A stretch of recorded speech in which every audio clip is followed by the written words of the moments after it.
Stop what you are doing and listen. Truly listen.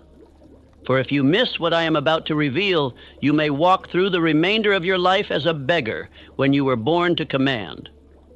The difference between the man who bends the world to his will and the man who is bent by it is not luck, is not talent. It is the way he thinks. And more precisely, it is how he believes. I am not here to inspire you. I am not here to entertain you. I am here to awaken you. You have within you the power to call forth riches, position, greatness, and command over your conditions. But only if you first seize control over the thing that controls everything else, your mind. This speech will not merely speak to your ears, it will instruct your spirit. If you will allow me to guide you, you shall come to know that the invisible laws that govern success are not hiding from you. They are awaiting your belief, your obedience, your decision. I urge you, do not skip, do not drift, do not wander away. Hear every word, for I have built this speech as I built my life's work, with purpose, with law, with spiritual power. This is not something you listen to once and discard. This is something you return to daily, as you would return to the well of life itself. Listen to this speech not once, but many times, for repetition is the medium by which faith is built. Let these words seep into your subconscious until they no longer feel like mine, but like your own. That is when the world will begin to bend, not to me, but to you. Now steel your mind, for I am about to show you that when you think as if nothing is impossible, when you believe as if the result is already yours, and when you act as if the world must obey, it will. The moment you accept this truth, the laws of success will no longer be hidden. They will be yours to command. Let us begin. Part 1, the hidden power behind your thoughts. If you do not yet possess what you desire, it is because you do not yet believe that you deserve it. The world is not your enemy. It is your mirror. It reflects not your potential, but your dominant belief.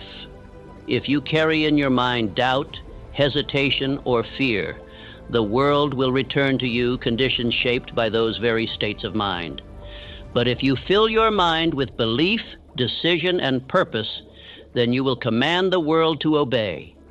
You are not the victim of circumstance. You are the builder of it. But your tools are invisible, your thoughts, your beliefs, your inner dialogue.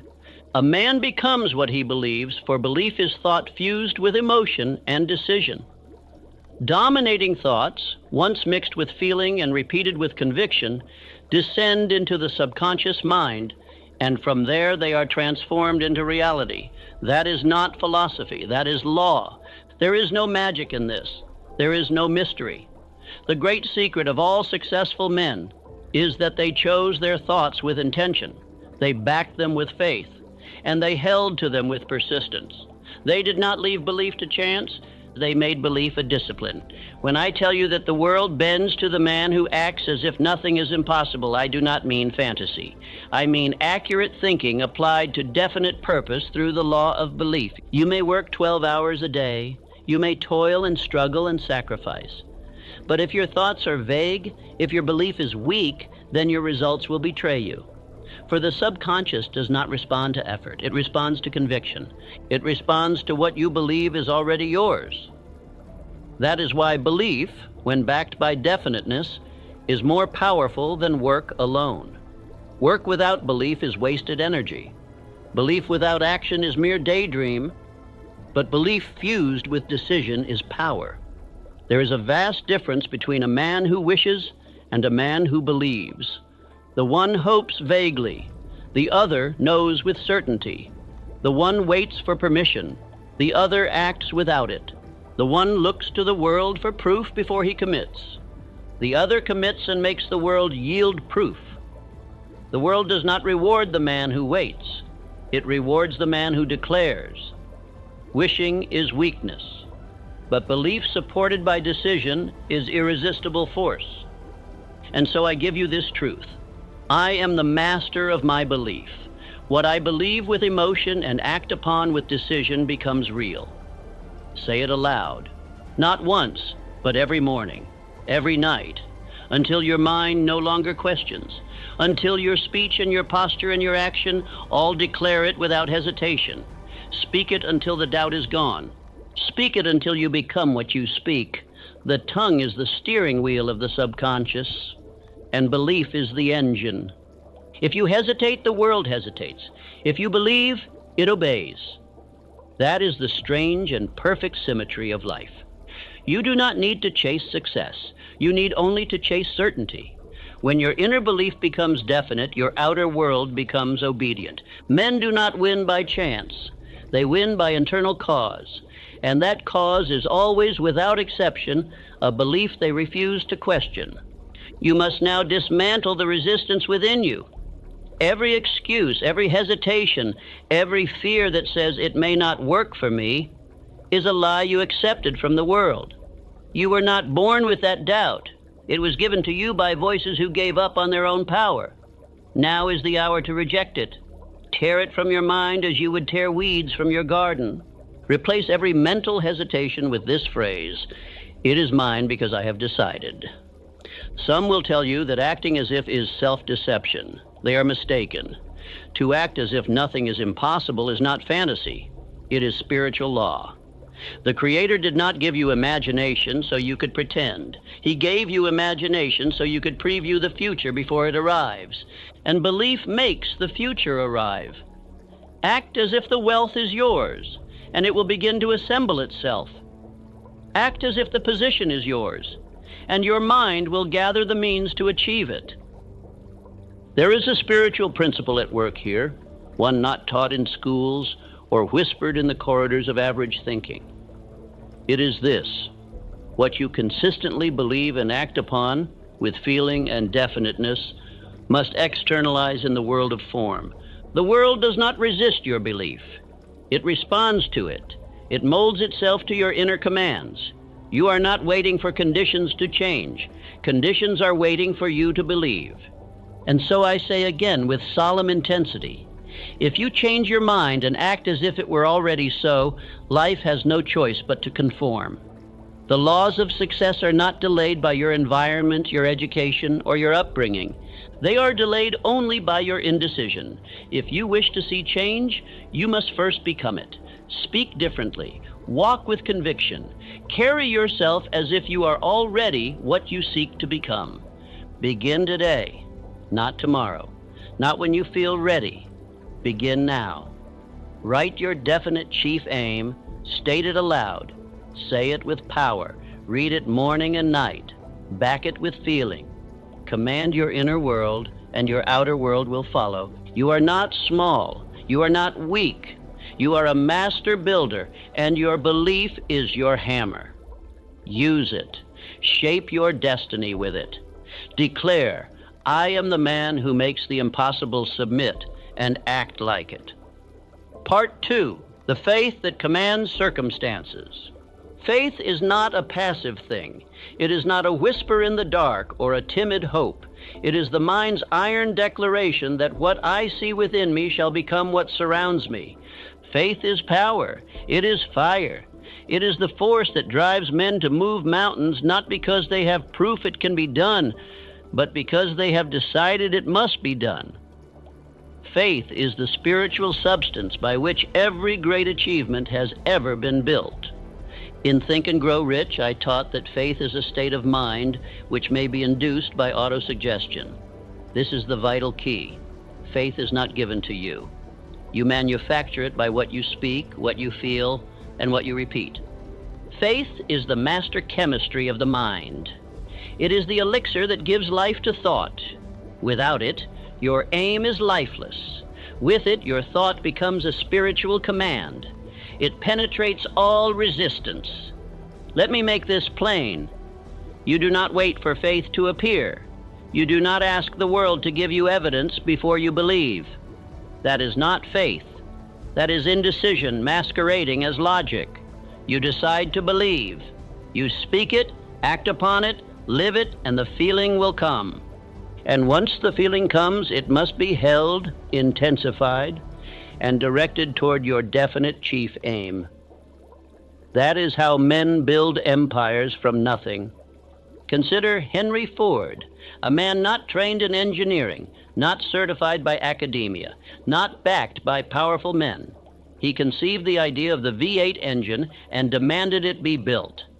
His own engineers told him it was impossible. He told them, build it anyway. For months they returned with failure. And he said again, produce it. Why? Because he had faith. He saw it first in his mind. He believed it without apology. And the world obeyed his conviction. You must understand, the world bent to Ford because Ford never bent his belief. He did not compromise with doubt. He did not negotiate with logic. He issued a command from within and held to it without retreat. That is faith, not in others, not in systems, but in the power of thought, backed by decision. Ford did not wonder if the engine could be built. He acted as if it had already been done, and so it was. The power of acting as if is not play acting. It is preparation. It is spiritual law. When you move as the man who already possesses the goal, you train your subconscious to reject all that contradicts it. You are not pretending. You are programming. You are forming within your inner world a belief so strong, so consistent, so emotional, that your entire being begins to align with it. This is how you command circumstances. Let no one tell you faith is idle. Faith works harder than fear ever could, but it does not toil in the dark. It moves with vision. Faith sees the invisible. It speaks of the unseen. It walks into tomorrow fully clothed in today's confidence. The man who walks in faith does not require applause, proof, or reassurance. He acts from inner law, and the universe obeys him because he obeys his aim. I walk in faith, speak in faith, act in faith. The invisible shall become visible because I have decided it must. The tragedy of most men is not that they aim too high and miss, but that they never aim at all. They wait for signs, for guarantees, for applause from others before they commit. But the man who possesses faith has already committed internally, and therefore has no need for external consent. He acts with conviction, because he knows the world does not shape belief. Belief shapes the world. I repeat, faith is belief fused with emotion and fixed upon a definite chief aim. It is built by repetition, it is strengthened by decision, and it is proven by the fruits it produces. Show me a man of great faith, and I will show you a man of results. For faith is not invisible to the world. It leaves evidence. It leaves monuments. It leaves wealth. It leaves influence. These are not the source of faith. They are its result. You must now examine yourself. Do you speak your aim with belief, or do you whisper it with hesitation? Do you carry yourself as the man who knows his success is certain, or as one who only wishes it might come true? Remember, your outer world will not exceed your inner confidence. If you doubt, you delay. If you believe, you accelerate. Speak what you intend to receive. Speak it until your voice echoes in the walls of your own subconscious. Faith must also be guarded. It is fragile in the beginning. It must be protected from the criticisms of the faithless, the sarcasm of the mediocre, the doubts of the drifting. You must not share your vision with those who are blind to it. Walk alone if you must, but walk in belief. Speak your affirmations in private if the world mocks them, but speak them. Feel them. Build your castle in thought and hold it there until stone begins to appear in the material world. Let me tell you something sacred. You will never possess what you are afraid to claim. If you fear to speak it, you will never build it. If you hesitate to believe it, you will never achieve it. The rich man once said, "To him that hath, more shall be given." But I say to you, the man who believes he has, even before the proof appears, shall receive that which others said was impossible. Now take up your definite chief aim once more. Read it aloud. Close your eyes and see it. Feel it in your hands. Walk through the corridors of your mind and sit at the table of your vision. Greet your future self. Shake his hand, hear his voice. Act as if it is already done, and it shall be done. Part 3. Nothing is impossible to the mind that believes. There is no such thing as impossible to the mind that believes. Impossibility is not a condition of the world. It is a confession of the man who has given up dominion over his own thoughts. When a man says, "It cannot be done," what he truly means is, "I do not believe I can do it." And because belief is the gatekeeper to action, that man never begins, never builds, never breaks through. He is defeated in the silence of his own thought. The world is not shaped by real limits. It is shaped by the limits that men accept. And these are not laws. They are lies, inherited from the failures of other men who pass their doubts forward as if they were truth. But I say to you, the mind of man, when fixed upon a definite object and backed by faith, must bring forth that which it conceives. For there is no idea that cannot be done. There are only men who doubt it. Understand the power of your own subconscious mind. It has no sense of humor. It does not mock you when you speak of greatness. It does not question whether your goals are too large. It does not evaluate logic.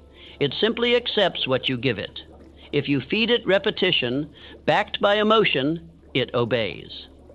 Whether that repetition is belief or fear, courage or doubt, wealth or poverty, it accepts and it begins to create accordingly. Let me give you the story of a man whose belief banished impossibility. Thomas Edison.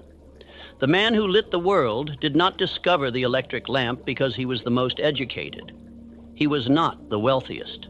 He did not possess a blueprint handed to him by fate. Number. He possessed one thing, and it was enough: a burning desire and an absolute belief that the light existed and must be brought forth. For 10,000 attempts, he met failure, yet he never accepted defeat. Do you understand the gravity of that? 10,000 trials, 10,000 obstacles, and never once did Edison accept the word impossible. He said, "I have not failed. I have found 10,000 ways that will not work." And with each so-called failure, his belief only deepened. He acted as if the light was already his, and so his mind found a way to make it real. This is not luck. This is not fate. This is spiritual law in motion. You may not be an inventor, but the principle is the same. If you hold your aim with the same intensity that Edison held his, and you believe in its arrival before the world sees it, the world will have no choice but to shape itself around your vision. You do not need 10 talents. You need one belief. And that belief, when fused with persistence, will bend the world to your plan. Let this affirmation now become your command. I command the impossible to submit. I speak what is to be, and I act until it is so. Say it with fire. Say it with vision. Say it until your actions become bold, your speech becomes certain, and your eyes begin to look only forward. There is no mountain that can resist the man who refuses to retreat. You must make up your mind that you are done negotiating with impossibility. Now I must warn you, there are thieves of this power. They do not wear masks. They do not break into your home. They break into your thoughts. They come in the form of the 6 ghosts of fear. If you are to walk in power, you must know their names and you must reject them daily. They are the fear of poverty, the fear of criticism, the fear of ill health, the fear of loss of love, the fear of old age, and the fear of death. Of these, the 2 most dangerous to the man pursuing belief are the fear of criticism and the fear of poverty. The first paralyzes your expression. It causes you to hesitate before speaking your truth. The second imprisons your imagination. It causes you to believe you must stay small to survive. But let me make this plain.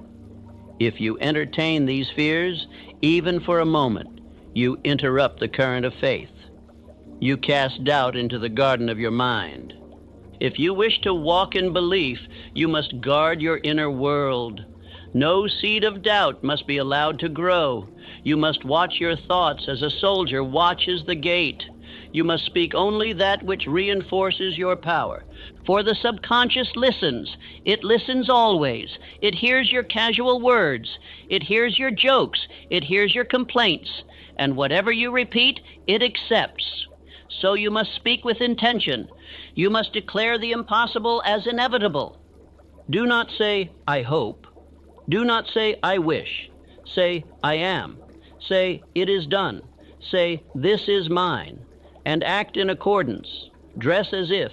Move as if. Spend your time as if. Believe as if. Not because the evidence is there, but because you are planting the evidence. Because you are laying down spiritual cause before the physical effect has time to appear. This is how a man who believes lives. He does not wait. He creates. You may have been told you need more experience.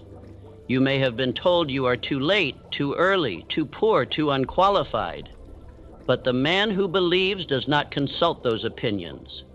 He does not measure his power by the standards of the world. He measures it by the laws of thought, which obey belief and persistency, not pedigree. You are not what others say you are. You are what you decide to believe and what you consistently prove through action. Remember, failure is not final unless you believe it is real. The difference between the successful man and the defeated one is often not resources, not skill, not luck, but whether he accepted failure or simply reclassified it as another step. Every delay is a test of belief. Every obstacle is an invitation to double your faith. If you do not turn back, you will reach the result. For the world has no defense against a man who never quits. So go now. Face your doubts, banish them, replace them with declarations of belief. Look at your vision with new eyes and refuse to blink, refuse to shrink, refuse to second guess. Say aloud, nothing is impossible to me, for I believe without retreat, and I act without fear, and act now. Part 4, the mental ritual that changes reality. You do not attract what you want. You attract what you are prepared to receive. And preparation does not begin in your environment. It begins in your thoughts. The man who waits for circumstances to change before he changes his behavior will always be waiting. But the man who changes himself first, who acts as if the future has already arrived, commands conditions to obey his example. This is the principle. Act as if it were already done, and it shall be. You must conduct yourself in thought, speech, and movement, like the man who already possesses the result. This is not deception. This is creation. Every man who ever achieved greatness walked before the world noticed him, thinking, believing, speaking, as if his name was already carved into history. It was not the world that crowned him. It was his conviction that demanded the crown. The mind is a creature of habit, and the subconscious mind, being without will of its own, follows the habits you assign to it. If you act as the poor man, it will deliver you poverty. If you act as the victim, it will create more injustice to support that identity. But if you act as the leader, the producer, the master of your fate, then your subconscious will begin to attract the ideas, the people, and the circumstances that match that image. And so I say to you, write your definite chief aim. Write it as if it is already complete. Do not say, I hope to become, say, I am. Do not write, I wish to have. Write, I now possess. Make your words bold, definite, unshakable. Then take that statement and read it aloud twice each day, once in the morning, once in the evening. Read it with emotion, read it with vision, read it until you believe it, and then read it more. You must see yourself already in possession of the result. That vision must live in your imagination. Not once, not when you feel inspired, but as a daily mental ritual. This is the act of training your subconscious to accept a new identity. Your old self, the one filled with doubt and delay, must be evicted. And your new self, the one who commands the impossible, must be invited in with every repetition of belief. Now understand, this ritual is not merely about reading words. It is about becoming the man described in those words. You must walk into your day as that man. You must speak to others with his posture. You must carry his tone, his rhythm, his spirit. When you speak of your aim, do so as if you are unveiling it, not requesting permission for it to exist. Act as if the ink on your destiny has already dried. Let me give you a living example. Andrew Carnegie. He did not build steel by force. He built it by belief. He did not wait for others to prove themselves before treating them as leaders. He treated every associate as if they were already great men. And by doing so, they rose to match the image he held of them. This is the silent law. When you act as if something is true long enough, it must become true. The ritual of morning and evening suggestion is no idle superstition. It is the furnace in which identity is reforged.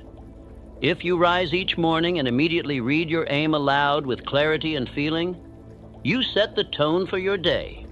If you speak it each night before retiring, you hand your subconscious a command to work upon while you sleep. Over time, this rhythm becomes your inner music, and it will override all previous noise. Now let us make this declaration. I conduct myself in thought, speech, and action as if I already possess the result I seek. Say it with finality. Do not whisper it. Own it. For what you declare repeatedly becomes law in the land of the subconscious. And once that law is written, the machinery of your mind begins to move in its service. Ideas emerge, energy increases, coincidences appear. Why? Because you have changed your vibration of identity. And let me be clear, this transformation does not require the approval of others. You do not need applause to act as if you are powerful. You do not need titles to behave with authority. You do not need wealth to speak like a builder of fortunes. These things come after the behavior, not before. Your actions must lead. Your emotions must follow. And the world must then respond. Let us speak of behavior. The man who acts as if he is defeated carries slouched shoulders, avoids eye contact, speaks in uncertain tones, and hides from challenge. The man who acts as if he is victorious stands tall, meets eyes directly, speaks with calm command, and walks toward the struggle with eagerness. These are not random traits, they are reflections of belief. You must choose which version of yourself you will breathe into being. But what if doubt remains? What if fear clings? Then act anyway. For action, repeated, will strangle doubt. There is no greater antidote to uncertainty than motion. You cannot wait to feel confident before you behave with conviction. That is not how transformation works. You must earn confidence through performance. Each time you act in faith, your mind collects evidence that you are who you say you are. And soon, a shift will occur. A new identity will emerge. One that no longer plays small. One that no longer hides behind past mistakes. One that no longer fears the opinions of the world. You will begin to carry your purpose with dignity. You will speak with the authority of belief. And the world will begin to treat you differently, not because it changed, but because you did. You are not here to impress others. You are here to express the full potential of the man within, and that man is waiting. He does not require more information. He requires repetition. He requires discipline.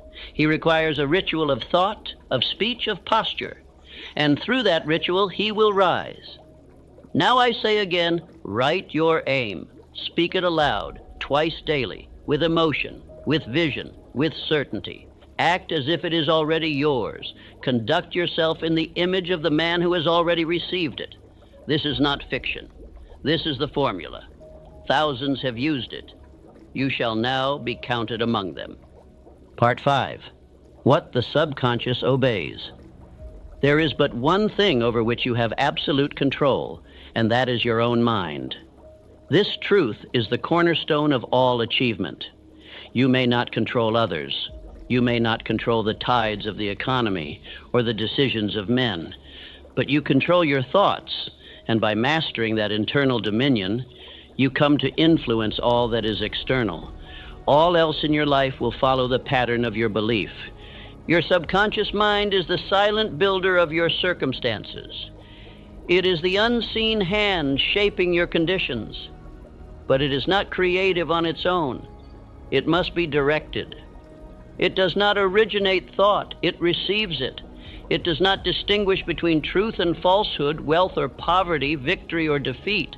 It acts upon whatever you impress upon it through repetition and emotional intensity. What you plant, it must grow. Think now of your subconscious as a fertile field. If you plant thorns, doubt, fear, limitation, those shall take root and overrun the garden.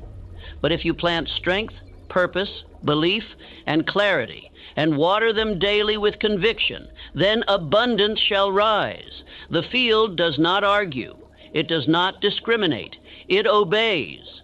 Your job is not to beg the soil to grow. Your job is to sow deliberately and to weed out the seeds of confusion. The subconscious responds best to commands spoken aloud, repeated daily, and backed with definite emotion. This is why I have insisted upon writing your definite chief aim and reading it twice daily. It is not a ritual for ritual's sake. It is a programming instruction to your inner world. The mind, once charged with definite thought, begins to seek every opportunity, connection, and circumstance that aligns with that command. But there is another force, one more powerful than the isolated mind alone. It is the mastermind. When two or more minds are brought together in harmony, fixed upon a common objective, a third mind, a greater mind, is formed. This is not philosophy. This is principle. The minds of great men are made greater through association with other minds that share their belief, their clarity, their burning desire. Let me tell you the story of Charles M. Schwab, one of the brightest examples of applied belief through the mastermind principle. He was not born wealthy. He did not inherit power, but he carried within him a belief that he could rise. He aligned himself with Andrew Carnegie, who recognized not merely Schwab's talent, but his spirit, his definiteness. Schwab acted and believed as if he already could lead men, and soon he did. Carnegie placed him in charge of the greatest steel operation in the nation, not because of his years, not because of credentials, but because he had the spirit of command, forged in belief. Schwab's mind, joined with Carnegie's, produced plans, strategies, and ideas neither could have conceived alone. The power of the mastermind was the furnace, and faith was the fuel. Together they built an empire of steel. Now listen carefully. Your subconscious mind will mirror the dominant belief of those you associate with most often. If you keep company with doubters, their doubt will poison your subconscious. If you walk with critics, their negativity will cloud your inner vision. But if you form a mastermind alliance with those who believe, those who affirm, those who pursue with purpose, then your belief will multiply. You must therefore choose your influences as a king chooses his counsel. Let no man or woman into your inner circle who does not support your vision. Let no conversation enter your ears that weakens your conviction. Let no habitual voice dwell near your subconscious if it does not speak of growth, power, and purpose. You are the gatekeeper. You must guard your mind as the treasury of your destiny. Repeat this affirmation aloud. My subconscious receives only commands of power, purpose, and triumph. It obeys my dominant desire. Say it in the morning, say it in the evening. Say it when doubt knocks, and when delay tempts you to slow down. Your subconscious listens, it always listens, and the voice it hears the most, it obeys the fastest. Now let us make this practical. If you do not yet have a mastermind alliance, form one. Find one man, one woman who believes as you do. Meet regularly. Speak only of victory. Review your aims. Share your affirmations. Eliminate idle speech, weak talk, and fear-driven thoughts. Let your meetings be focused, definite, and high-minded. For in such alliance, you do not merely increase your intellect, you multiply your influence. And if you cannot find such men or women, then walk with the minds of those who left their thoughts in books. Read the words of great builders, bold leaders, visionaries. Let their ideas become your silent counsel until you stand strong enough to gather the living around you. You are never alone if you walk with powerful thought. Remember this law: the subconscious mind does not create, it responds. And when multiple minds are fixed on a common definite aim, they generate a current of belief too strong for any barrier to resist. If your aim is strong, your faith fixed, your alliance harmonious, then the world must yield. You must now cleanse your inner world of contradiction. There must be no division between your desire and your conversation, no gap between your goal and your posture. The subconscious cannot carry out double-mindedness. It will delay when it senses doubt. It will hesitate when you hesitate. So speak only with clarity. Think only with purpose. Surround yourself only with minds that feed your conviction. In the final analysis, success is not a question of environment or opportunity. It is a question of who controls your mind. The man who claims dominion over thought commands life, and the man who allows his mind to drift with the opinions of others will be forever lost in their mediocrity. So take up your aim, repeat it aloud. Let your voice stir the depths of your subconscious. Align yourself with those who reinforce your belief. And know this above all: your world will become what your inner alliance insists upon. Part 6, the destroyer of doubt. Indecision is the seedbed of failure. It is the breeding ground of fear, hesitation, and drift. Where there is no decision, there is no direction.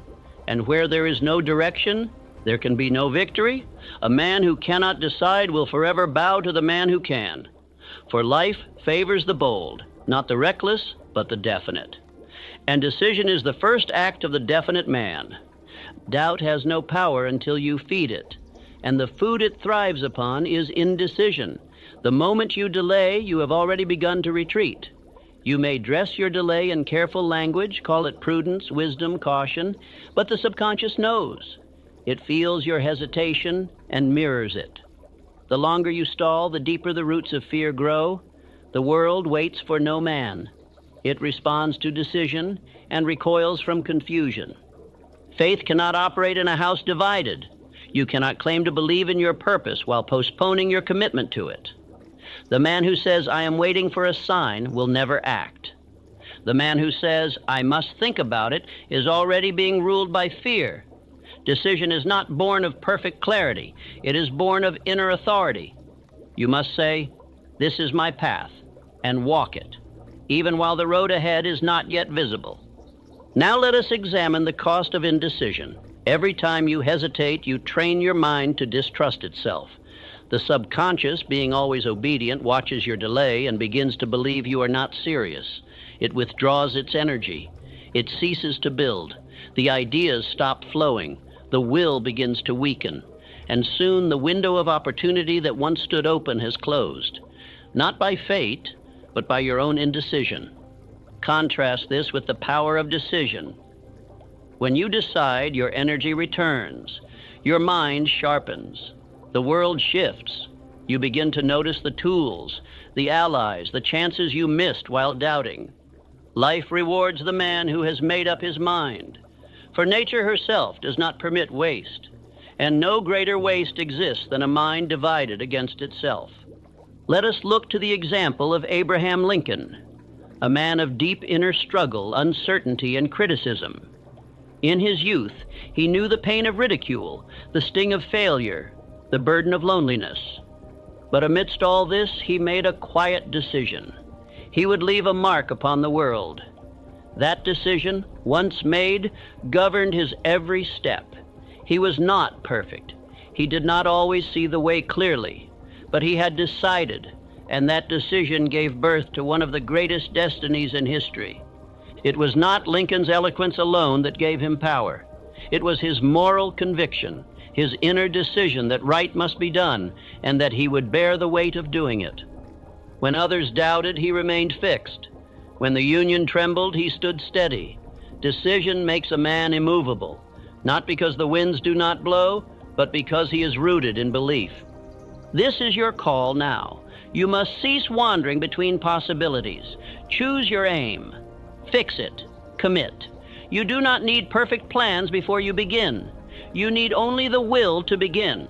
The plans will unfold as you move. The doors will open as you walk. But the world will not kneel to the man who has not stood for himself. Let this be your affirmation. I decide. I act. I believe. I do not waver. And the world follows the man who does not flinch. Speak it when you feel unsure.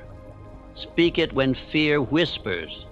Speak it until your heart believes it and your steps embody it. There is a power in the man who has made up his mind, and that power calls forth everything required to fulfill the decision. I remind you, the greatest enemy of progress is not failure, it is doubt. Failure teaches, failure refines, but doubt paralyzes.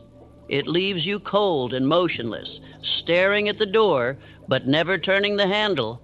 You must choose now. Will you be a man of waiting or a man of movement? Will you live according to your vision or according to your fears? When you look upon your definite chief aim, do not entertain questions. Do not wonder if you are worthy. You are. Do not ask if it is possible. It is. The only question that matters is, will you decide to pursue it with everything you have? That is all. And once you answer that question with certainty, every other question fades. Understand this law. Decision burns bridges. It removes retreat. The man who succeeds does so because he has eliminated the possibility of turning back. When the mind knows there is no escape, it summons strength previously unknown. You have more power in you than you have used, but that power will not awaken while you are still choosing. So I instruct you, write your decision, speak it, commit to it in action. Move now, not tomorrow, not when the fear fades. Move while the fear trembles in your shadow. Move while doubt stands frozen behind you. For the moment you move with conviction, you will feel a strength you forgot you had. You will feel alive again. And the world will see it. They will see a man who has made up his mind. They will sense the fire behind your eyes, the certainty in your step, the resonance in your voice, and they will follow. For men follow clarity. They follow decisiveness. They follow those who know where they are going. You are such a man if you decide to be. You need no permission, no validation, only the will to speak, to move, to persist. You are the master, and doubt is the servant that must be dismissed. Let us go on. Part 7, what stops the faithful? Fear is not real. It is not substance. It is not solid. It is mist, vapor, smoke of the mind. But it becomes a wall to the man who believes it, and it becomes a prison to the man who obeys it. Fear has no power unless you grant it with your attention, your imagination, your indecision. And yet, fear has kept more men poor, small, and silent than poverty, failure, or death ever could. I tell you plainly, fear is the devil's greatest tool. It causes drifting. It clouds clarity. It poisons vision. In outwitting the devil, I revealed what I learned in my study of thousands of men, those who failed, those who succeeded. The difference was always this: the successful man learned to think and act in spite of fear, while the unsuccessful man waited for fear to vanish before he moved. And fear does not vanish. It must be defied. There are 6 ghosts of fear, and if you do not name them, they shall live in you without your knowledge. First, the fear of poverty. Second, the fear of criticism. Third, the fear of ill health. Fourth, the fear of loss of love. Fifth, the fear of old age. Sixth, the fear of death. These 6, when left unchallenged, rule over man like unseen masters. But when exposed, when named, when rejected, they dissolve. Let us speak first of the fear of criticism, for it is the most subtle and most deadly to ambition. It causes men to lower their voices, to soften their declarations, to delay their aims. A man who fears what others will say can never fully speak his vision. He walks in the shadows of other men's opinions. He becomes small, not because the world made him so, but because he surrendered his voice. I say to you, you must not fear to be misunderstood. You must not fear to be doubted. You must not fear to be alone in your vision. Every great leader, every builder, every innovator, every man of faith walked through the valley of criticism before reaching the mountain of success. The world does not cheer the man at the start. It doubts him, it mocks him, it resists him. But if he persists, the world will one day stand in awe of what he has built. Now let us turn to the fear of poverty, the most common and the most crippling. This fear paralyzes initiative. It whispers, "What if you fail?" It tells the man to play it safe, to wait, to preserve instead of pursue. But wealth does not come to the cautious. It comes to the bold. The man who fears poverty shall always serve the man who fears nothing. For faith and fear do not dwell in the same house. Let us look to the example of John D. Rockefeller. He was not born into riches. He was born into hardship, uncertainty, and struggle. But he decided early that he would master his world. He was called reckless, dangerous, mad. He invested when others retreated. He bought when others sold. He moved forward when others froze. He did not fear loss because he believed in gain. And the world, once confused by his conviction, came to admire it.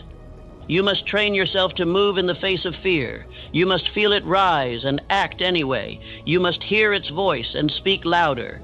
Fear is not your master unless you kneel to it. But when you stand, when you move, when you refuse to bow, fear has no choice but to flee. It cannot hold its ground against faith in motion. Action is the fire that burns fear away. Let us now make this declaration together. I do not shrink.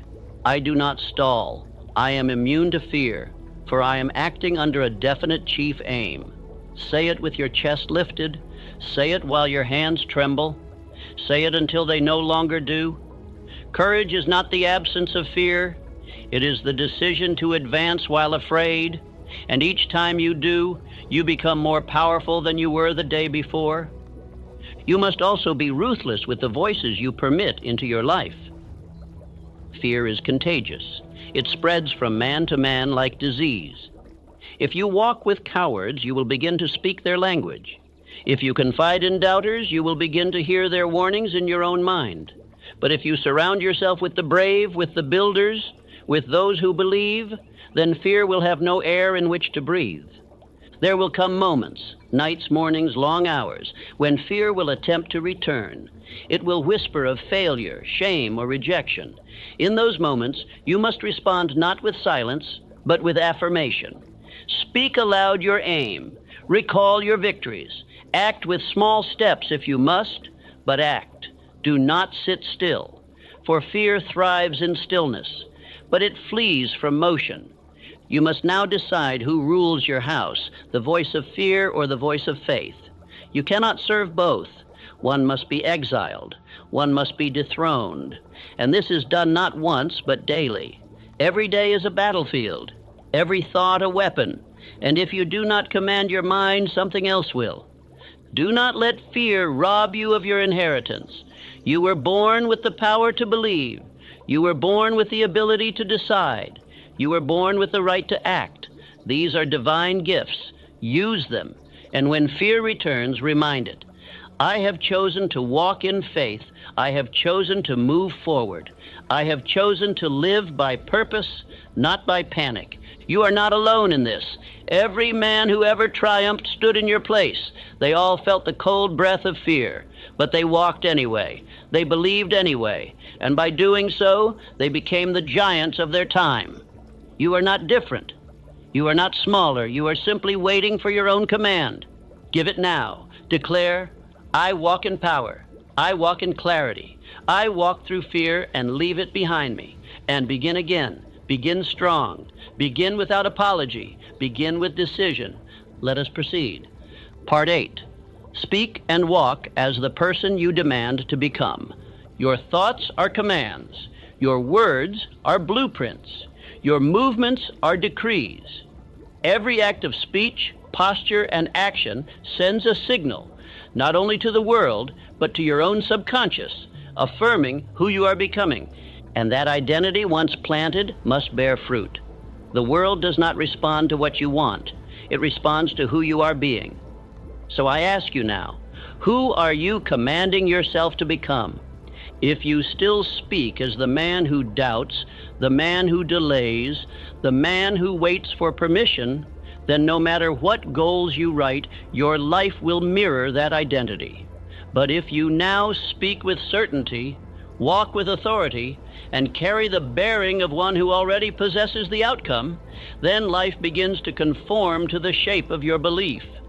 Identity is not discovered. It is declared and repeated into existence. Every morning you rise, you are given the opportunity to assume the role, not the role of who you were yesterday, but the role of who you are deciding to be. You must now speak only the language of the man who has achieved. You must move like him, think like him, rise like him, and work like him. The inner becomes the outer. The imagined becomes the manifested. The assumed becomes the actual. There is a law for this. I called it cosmic habit force. It is the unseen power that takes repeated thoughts and actions and molds them into habits, into destiny. The man who acts as if he is powerful, even when he is uncertain, begins to become powerful. Not because he fakes strength, but because he practices it into permanence. This law does not discriminate. It works for weakness or for strength. Your rituals decide which. This is why you must no longer wait for circumstances to confirm your identity. You must lead them. Speak not as a man who is trying. Speak as a man who has arrived. Do not say, I will become. Say, I am. Do not ask for permission. Give yourself the order. For your subconscious does not question. It obeys. And when you begin to speak, walk, and move as your future self, your mind cannot distinguish the difference, so it builds accordingly. Let me show you an example of this principle in action. Woodrow Wilson, a man once hidden in the shadows of academia, unknown to the world stage. But within him burned a vision, not of who he was, but of who he must become. He began to act, to speak, and to lead as though he were destined for the highest post in the land. And though he began in obscurity, his identity governed his journey. He became president not because he was chosen, but because he chose himself first. This is your great lesson. The world believes in the man who first believes in himself. When you carry yourself with the gravity of purpose, the steadiness of decision, and the bearing of certainty, others will begin to adjust to your presence. Doors will open, eyes will turn, opportunities will appear. But these are not causes, they are effects. The cause is always identity. The cause is always belief acted upon. So I say to you now, write your identity. As you would write your chief aim, write the traits, the conduct, the spirit of the man you are becoming. Describe his speech, his courage, his self-control, his decisiveness, and begin without delay to embody him today, in small steps, in large declarations, in silent practices. And let that new version of you become so familiar that the old self fades into history. Repeat this final affirmation. I am what I have decided to become. I act as if nothing is impossible, because nothing is when I believe. Say it until your voice carries it with ease. Say it until your shoulders rise with strength. Say it until your habits begin to match your words. For the world will not believe it until you do. But once you do, there is no force that can deny you. You are not what others think you are. You are not your past failures.